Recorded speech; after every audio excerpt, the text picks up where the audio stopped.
രണ്ടാമത് കേട്ടോ. 2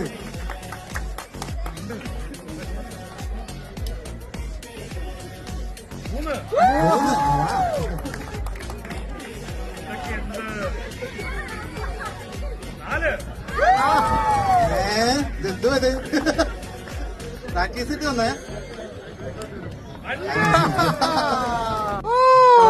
5 തവണയും സ്വന്തം ഭാര്യയുടെ കഴുത്തിൽ സ്വയംവരം നടത്തിയ അരുണിനെയും ഫാമിലിയെയും ഈ വേദിയിലേക്ക് ഈ സമ്മാനം നൽകുവാൻ വേണ്ടി മുൻ പ്രസിഡന്റ് തോമസിനെ ഈ വേദിയിലേക്ക് സ്വാഗതം ചെയ്തു. തോമസ് ജോൺ ഈ വേദിയിലേക്ക് സ്വാഗതം ചെയ്യുന്നു. അപ്പം രണ്ടുപേരുടെ പേരെന്ന് പറയൂ.